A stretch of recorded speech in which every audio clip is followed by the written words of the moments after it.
잠시 기도드리시겠습니다.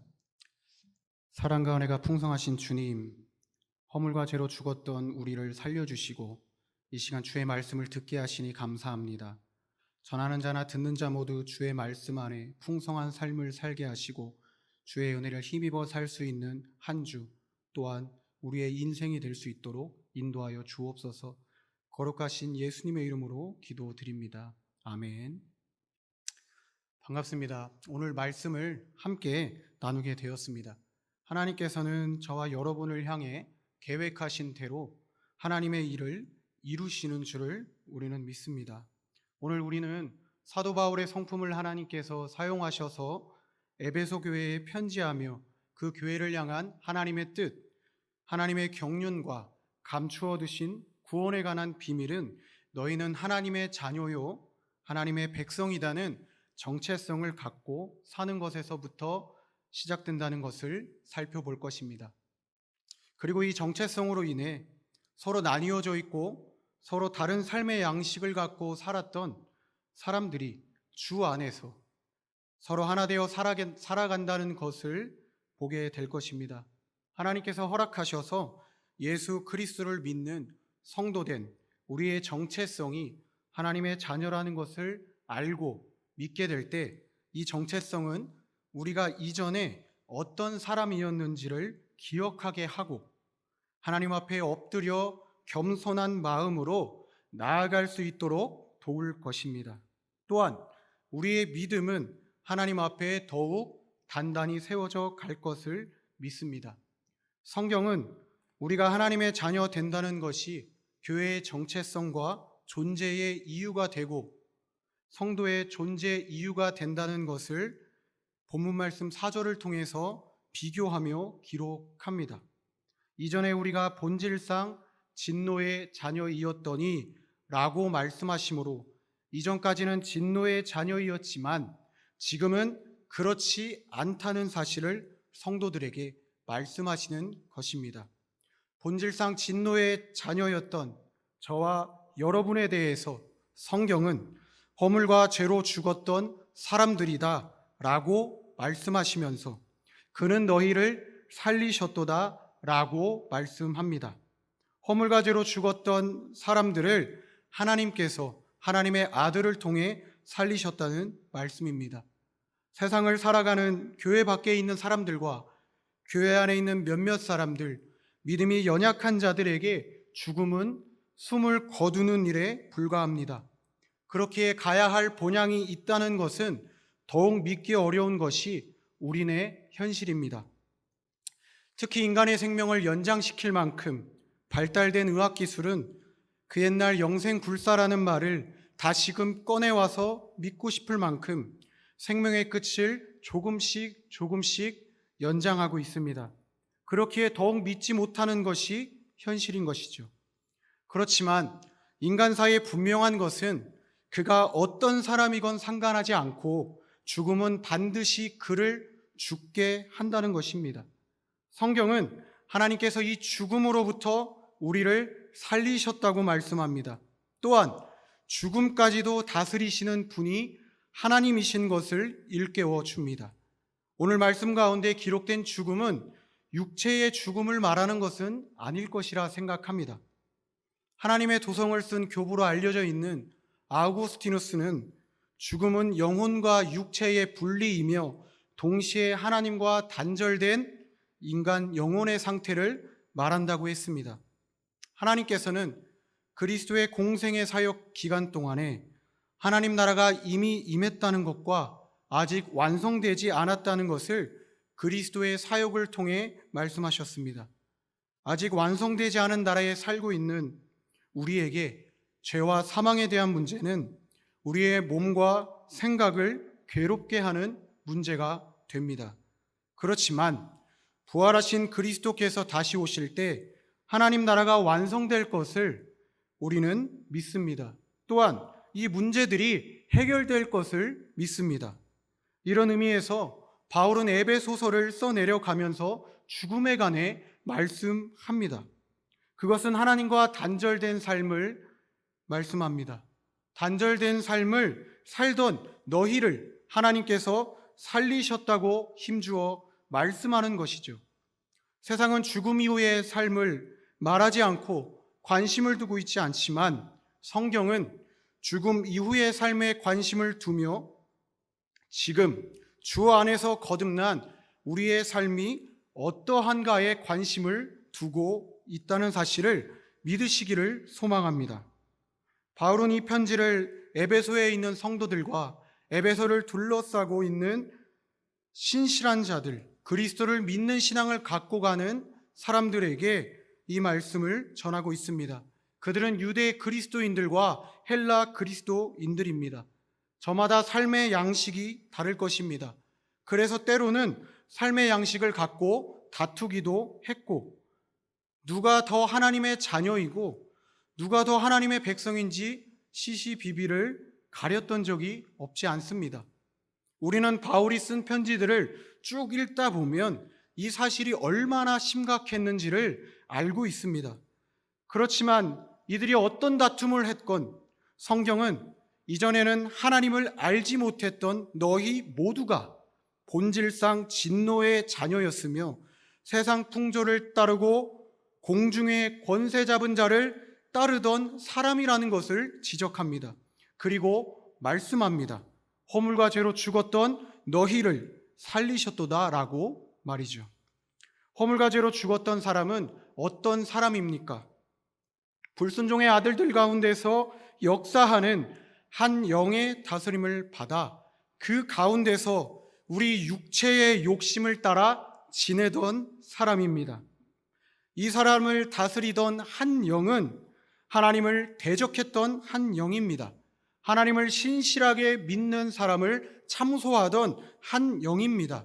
이 악한 영의 다스림에서 벗어나 살게 하신 것, 그것을 구원이라 성경은 말씀하고 있는 것입니다. 그렇지만 이 악한 영의 다스림에서 벗어나는 것은 좀처럼 쉽지가 않습니다. 우리는 너무나 분명하게도 하나님의 은혜로 구원받은 자녀인데도 불구하고 날마다 죄를 지으면서 살고 있습니다. 죄 많은 세상 가운데 살기 때문에 죄를 억제하기 위해 법이 있고 또 그 법의 다스림을 받고 살아가고 있는 것 아니겠습니까? 그러면 우리는 아직 악한 영의 다스림을 벗어나지 못한 사람입니까? 아니요, 그렇지 않습니다. 하나님을 믿는 자녀들 역시 악한 영의 지배로부터 자유로울 수 없지만 이 싸움은 우리의 싸움이 아니라는 사실입니다. 이것이 만약 싸움이라고 한다면 이 싸움은 악한 영과 거룩한 영이신 성령 하나님 사이의 싸움입니다. 하나님의 말씀은 우리에게 확실하게 약속하시고 계십니다. 이 싸움은 하나님께서 승리하십니다. 하나님께서 이기신다는 것입니다. 그러니 우리는 죄로 인해 날마다 넘어져도 일어나 걸으라는 것입니다. 하나님 앞에 엎드려 기도하고 하나님께 돌이키라는 것입니다. 우리는 이 은혜의 방편을 회개라고 말합니다. 그러니 하나님의 자녀요 성도된 우리는 날마다 회개하는 삶을 살아가야 하고 이 일로 인해서 날마다 하나님께 조금씩 더 가까이 가게 되는 줄로 믿습니다. 사랑하는 성도 여러분, 악한 영의 다스림에서 벗어나 하나님의 다스리심 안으로 들어가는 것은 너무나 어렵고 힘든 일입니다. 그렇지만 오늘 성경이 말씀하는 것처럼 하나님이 이 일을 가능하게 하십니다. 이 구원을 하나님의 은혜라 말씀합니다. 하나님의 선물이라 말씀합니다. 그러니 본질상 진노의 자녀였던 우리가 하나님의 자녀라 여김받고 하나님 나라를 유업으로 상속받게 되는 것, 이 모두가 하나님의 은혜요 선물인 줄을 믿으시기를 소망합니다. 이 선물은 저와 여러분의 성품 안에 그 어떤 잘난 기질이 있기 때문에 주어진 것이 결코 아닙니다. 하나님의 긍휼하신 성품으로부터 우리에게 주어졌습니다. 성경의 시작인 창세기와 포로 이전과 이후의 말씀, 그리고 특별히 도남제일교회 매 새벽마다 강해되어지고 있는 사사기 말씀 가운데 그 어떤 말씀을 살펴보아도 피조물에 불과한 사람은 언제나 하나님의 뜻을 거스르고 하나님을 반역하며 죄 안에 머물며 살고 있다고 성경은 말씀하고 있습니다. 이 모든 인생의 시간들을 돌아볼 때에 이 인생들 가운데에는 결정적인 순간들에도 하나님이 없었고 매 시간마다 매 순간마다 이들은 하나님 없는 삶을 살고 있다는 것을 봅니다. 그럼에도 불구하고 하나님은 끝없이 하나님을 거부하고 하나님을 잊고 살아가던 사람들이 그 삶 속에 그어놓은 선을 넘어오셨고 계속해서 그 선을 넘어가시려고 하십니다. 이 일에 대한 증거로서 우리는 예수 그리스도로 인한 십자가를 압니다. 참으로 그리스도의 십자가는 허물과 죄로 죽은 상태에 놓여있던 사람과 하나님을 하나 되게 하신 도구가 되었습니다. 이 일로 인해서 우리는 하나님의 자녀라 여김받고 오늘을 살아갑니다. 그 아들 예수 그리스도를 우리에게 사랑으로 보내주셨고 내어주신 것입니다. 거룩한 영이신 성령께서는 하나님께서 허물과 죄로 죽었던 사람들을 살리시는 일에 보증이 되어 주십니다.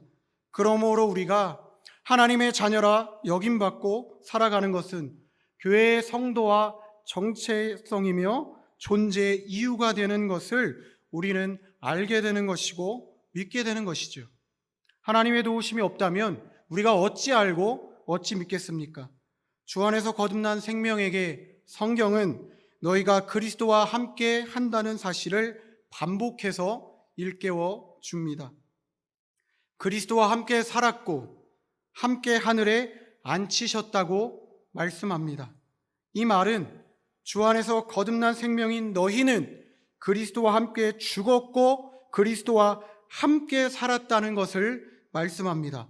더 나아가 그리스도와 함께 하늘에 앉아 더 이상 악한 영의 다스림을 받지 않고 거룩하신 하나님의 다스리심을 받는다는 사실을 일깨워 줍니다. 하나님을 거부하던 삶을 살던 사람들에게 하나님은 무엇 때문에 자꾸만 사람이 그어놓은 선을 넘어오고 계신 것일까요?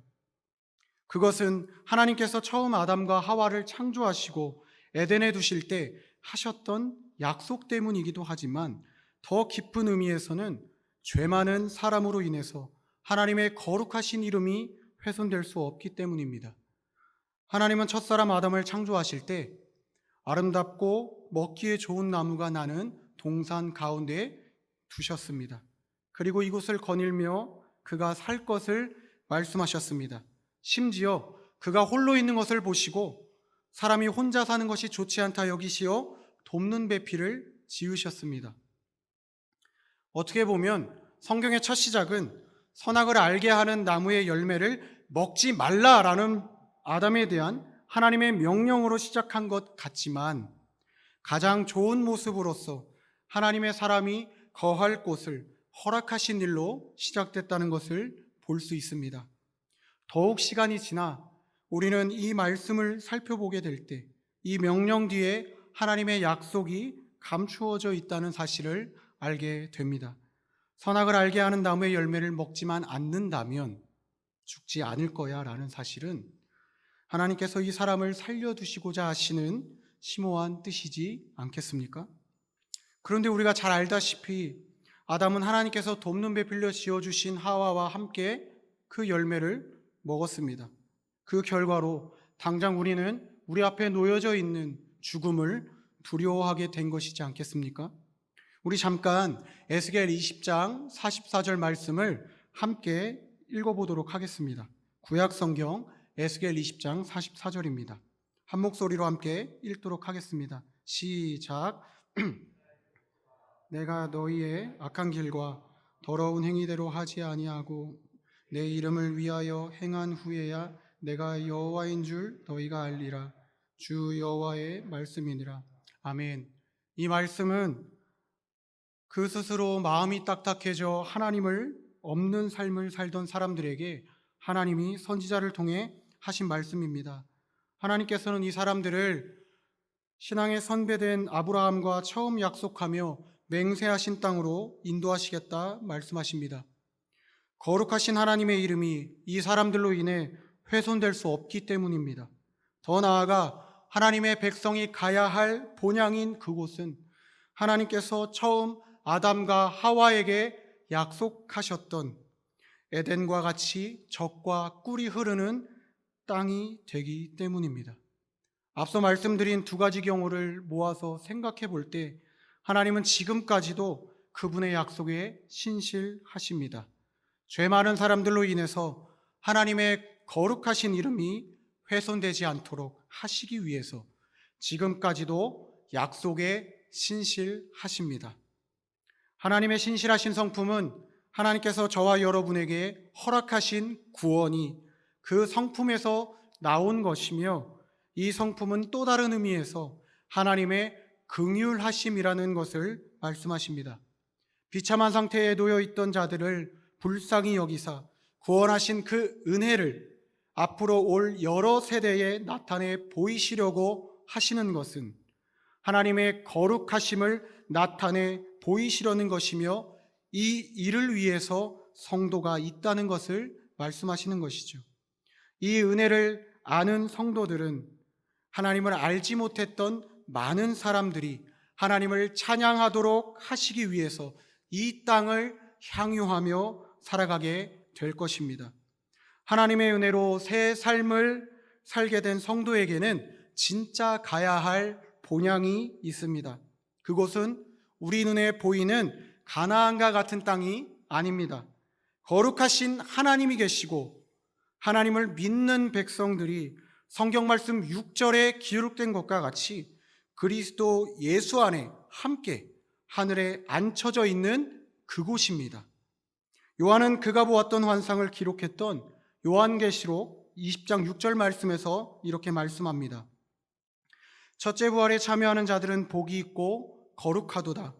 둘째 사망이 그들을 다스리는 권세가 없고 도리어 그들과 하나님과 그리스도의 제사장이 되어 1000년 동안 그리스도와 더불어 왕노릇하리라 말씀하셨습니다.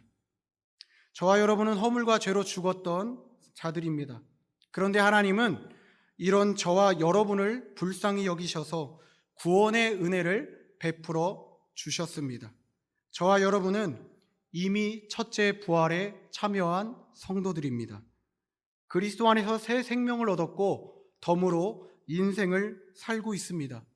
저와 여러분은 더 이상 둘째 사망의 지배를 받지 않고 그리스도와 함께 왕노릇할 제사장으로 이 땅을 살아가도록 하나님께 명령을 받은 하나님의 백성입니다. 앞전에 저는 말씀을 시작하며 예수 그리스도를 믿는 성도된 우리의 정체성은 하나님의 자녀라는 것을 알고 믿는 것에 있다고 말했습니다. 그리고 이 정체성은 우리가 이전에 어떤 사람이었는지 기억하고 하나님 앞에 엎드려 겸손한 마음으로 나아갈 때 더욱 확고해질 것을 믿는다고 했습니다. 에베소서는 바울이 쓴 편지입니다. 이 편지를 낱낱이 살펴보다 보면 한없이 연약해지는 제 모습을 발견하게 됩니다. 왜냐하면 그 자신의 생명의 끝을 곧 마주할 것 같은 상황 속에서도 바울은 하나님을 찬양하며 하나님의 경륜과 하나님의 예정하신 자녀들에게 감추어 두신 구원의 비밀을 기쁨으로 전하고 있기 때문입니다. 저는 믿으실지 모르겠지만 30년 좀 안 된 인생을 여러분과 다른 곳에서 다른 삶의 양식을 갖고 살아왔습니다. 목회자로서 하나님의 부르심 앞에서 치열하게 고민했던 시간이 저에게 분명히 있었습니다. 그렇지만 누군가에게 이 시간은 우스운 것으로 보일 수 있습니다. 저와 여러분은 너무나 다른 삶의 양식과 기준을 갖고 살아왔기 때문입니다. 때로는 이곳에서 사역을 하게 될 때 저와 여러분은 함께 한 공간을 점유하고 그리스도의 향기를 향유하고 있지만 서로가 서로에게 속답답해할 때도 있을 것입니다. 이 모든 것이 서로 다른 삶의 양식과 기준을 갖고 살아왔기 때문에 오는 것입니다. 그렇지만 오늘 이 시간의 말씀이 어떻게 전하고 있습니까? 하나님께서 말씀하신 것과 같이 저와 여러분 모두는 허물과 죄로 죽었던 자들입니다. 하나님께서 살리신 사람들입니다. 본질상 진노의 자녀로서 육체의 욕심을 따라 살아왔지만 이제는 긍휼이 풍성하신 하나님의 큰 사랑으로 인해 그리스도와 함께 살아가는 사람들입니다. 이런 의미에서 저와 여러분은 크게 다르지 않습니다. 똑같은 사람입니다. 서로의 모습 가운데 기대와 실망이 공존할 것입니다. 그럴 때마다 서로가 서로에게 그 대하는 마음을 포기해야만 하는 것일까요? 그렇지 않습니다. 긍휼하신 하나님의 성품을 따라 그 마음, 큰 사랑을 갖고 서로가 서로를 품어줘야 할 것입니다. 그것이 교회입니다. 저와 여러분이 더욱이 함께 힘을 모아야 할 것이 있습니다. 하나님의 거룩하신 이름에 합당한 삶을 살기를 힘써야 합니다. 성경은 이 일을 선한 일이라 말씀합니다. 이 일은 오늘 함께 읽은 성경 말씀 7절에 기록된 것과 같이 하나님의 은혜의 풍성함을 오는 여러 세대, 도남제일교회 주일학교와 아직 담장 너머의 예수 그리스도를 알지 못하는 믿지 않는 사람들에게 나타내기 위한 하나님의 일입니다. 사랑하는 도남제일교회 성도 여러분, 함께 읽은 성경 말씀 에베소서 2장 9절에서 10절 말씀은 하나님의 선물로서 주어진 구원은 저와 여러분의 행위로부터 난 것이 아니라 말씀합니다. 우리가 얻은 이 구원은 저와 여러분의 의로움으로부터 난 것이 아니라 하나님의 의로움으로부터 난 것이라는 말씀입니다. 저와 여러분의 뜻과 의지로 우리가 목표한 것을 이룰 수 있다는 사실을 성경은 부인하고 있는 것입니다. 오로지 하나님의 뜻과 의지만이 저와 여러분을 구원하실 줄로 믿습니다. 오로지 하나님의 뜻과 의지만이 하나님이 정해놓으신 길로 우리를 인도하실 줄을 믿습니다. 그러므로 하나님의 자녀요 백성된 성도와 교회는 거룩하신 삼위 하나님만을 자랑해야 할 줄로 믿습니다. 말씀을 정리하겠습니다. 우리는 허물과 죄로 죽었던 사람들입니다. 하나님은 이런 저와 여러분을 살리셨고 지금도 이 같은 사람들을 살리고 계십니다. 성경은 말씀합니다. 하나님의 자녀요 백성으로서 하나님의 이름에 합당한 삶을 살라고 말씀합니다. 그리고 또한 말씀합니다. 이 삶, 하나님의 이름에 합당한 삶은 오는 여러 세대에게 전해져야만 합니다. 하나님의 은혜가 지극히 풍성한 것을 저들도 알아야 하기 때문입니다.